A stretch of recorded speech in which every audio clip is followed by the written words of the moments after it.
Tahukah kamu hubungan dari sumber daya alam dengan teknologi? Yuk simak video ini. Assalamualaikum warahmatullahi wabarakatuh. Halo adik-adik. Ketemu lagi bersama Kak Gina. Apa kabarnya hari ini? Semoga selalu sehat ya adik-adik. Pada pertemuan hari ini kita akan belajar mengenai hubungan sumber daya alam dengan teknologi. Sebelum kita memulai pembelajarannya, alangkah baiknya kita berdoa terlebih dahulu. Berdoa menurut kepercayaan masing-masing, dimulai. Berdoa selesai. Pada pembelajaran hubungan sumber daya alam dengan teknologi, adik-adik diharapkan mampu mengetahui definisi sumber daya alam. Kemudian adik-adik dapat menguraikan jenis-jenis sumber daya alam dan adik-adik mampu mengetahui pengolahan sumber daya alam apa saja yang menggunakan teknologi. Sebelum kakak menjelaskan lebih rinci apa itu sumber daya alam, coba adik-adik ada yang tahu nggak apa itu sumber daya alam? Nah, yang tahu adik-adik boleh komen di kolom komentar ya apa itu jawabannya.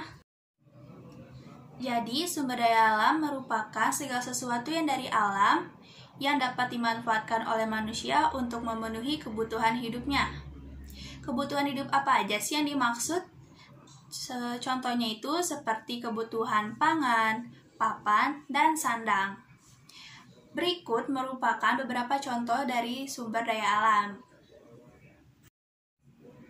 Sumber daya alam terbagi dari dua jenis. Yang pertama, ada sumber daya alam yang dapat diperbaharui, yaitu sumber daya alam yang akan ada terus-menerus dan dapat pulih kembali.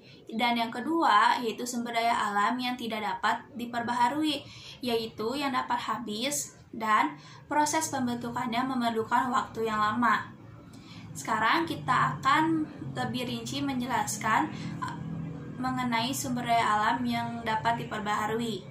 Sumber daya alam yang dapat diperbaharui ini terbagi lagi menjadi dua. Ada sumber daya alam hayati dan sumber daya alam non-hayati.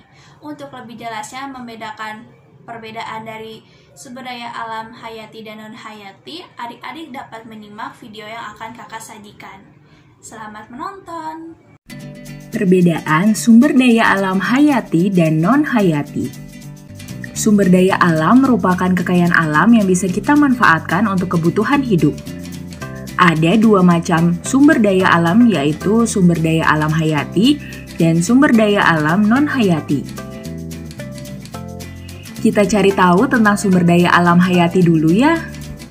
Sumber daya alam hayati atau sumber daya alam biotik merupakan makhluk hidup, yaitu tumbuhan dan hewan. Tumbuh-tumbuhan.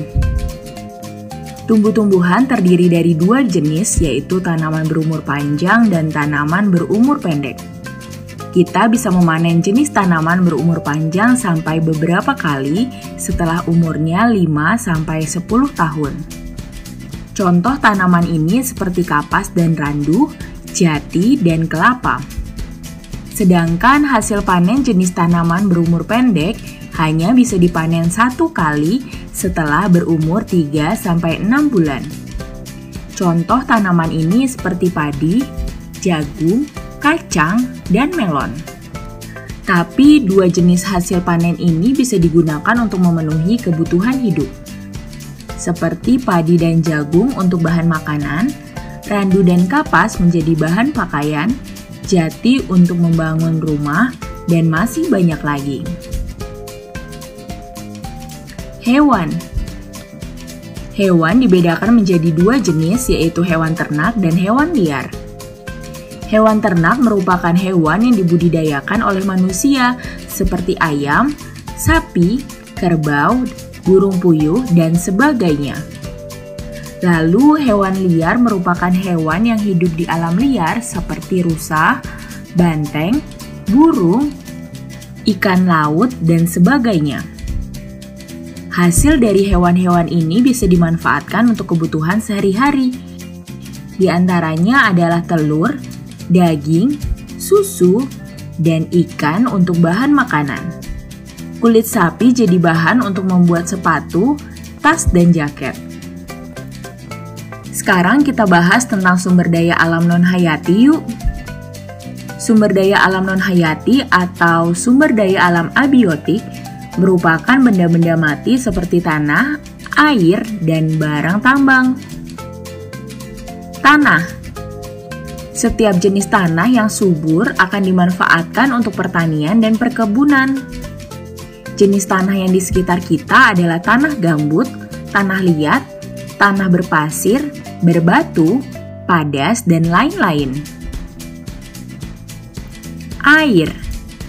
Selain di laut, air juga ada di sungai-sungai dan danau.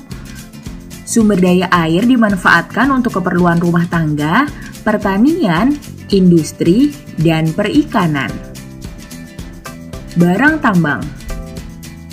Barang tambang adalah sumber daya alam yang ada di dalam perut bumi, namun persediaannya terbatas dan tidak bisa diperbanyak. Semakin lama, barang tambang akan habis, jadi penggunaannya harus dihemat. Salah satunya adalah misalnya minyak bumi dan batu bara yang masih digunakan dalam beberapa hal. Bagaimana teman-teman? Sekarang sudah bisa membedakan sumber daya alam hayati dan non-hayati kan? Bagaimana adik-adik sudah menyimak video perbedaan dari sumber daya alam hayati dan non-hayati? Jika sudah, adik-adik dapat menyimpulkan apa perbedaannya di kolom komentar ya. Nah, selanjutnya sumber daya alam yang tidak dapat diperbaharui. Itu terbagi menjadi 3, ada energi, mineral logam, dan mineral non-logam. Nah, selanjutnya kita akan masuk ke pembahasan hubungan sumber daya alam dengan teknologi. Pasti adik-adik sudah tidak asing kan dengan istilah teknologi? Kalau begitu, adik-adik dapat menyebutkan apa yang adik-adik ketahui tentang teknologi ya. Kemajuan teknologi sangat membantu manusia untuk mengolah sumber daya alam yang akan mendatangkan manfaat sebanyak-banyaknya. Sumber daya alam ada yang dapat dimanfaatkan secara langsung dan juga ada yang perlu diolah terlebih dahulu dengan teknologi. Berikut merupakan contoh-contoh benda yang perlu diolah dengan menggunakan teknologi. Selamat menyimak adik-adik. Proses pembuatan kertas. Simak video berikut ini yuk. Pada tahap pertama, kita melakukan penebangan pohon. Selanjutnya, pada tahap kedua, kayu gelondong dikirim ke pabrik kertas. Tahap ketiga, kayu diproses dengan membuang kulitnya terlebih dahulu.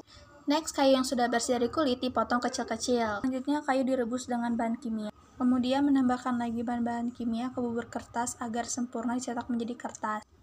Bubur kertas yang sudah putih dicetak menjadi gulungan kertas. Akhirnya, gulungan kertas besar dipotong menjadi gulungan kertas kecil untuk dijadikan buku, layang-layang, kardus, dan lain-lain.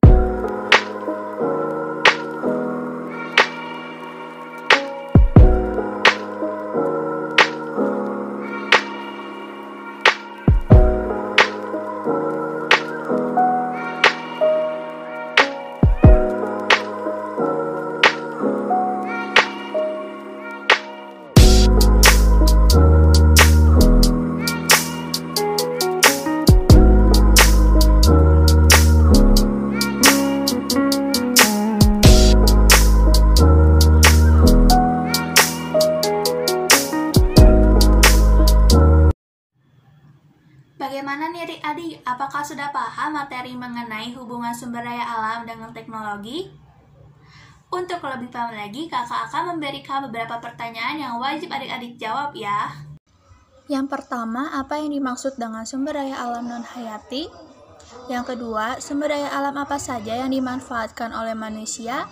Dan pertanyaan terakhir, benda-benda apa saja yang proses pembuatannya menggunakan teknologi? Selamat mengerjakan! Mudah bukan pertanyaan yang kakak berikan? Adik-adik dapat menulis jawabannya di kolom komentar ya. Kakak tunggu sampai pertemuan selanjutnya. Alhamdulillah, Pembelajaran hari ini telah selesai. Baik, dicukupkan dulu ya untuk hari ini. Semoga ilmu yang tadi berikan akan bermanfaat buat adik-adik. Wassalamualaikum warahmatullahi wabarakatuh. Sampai ketemu di pertemuan selanjutnya. Bye!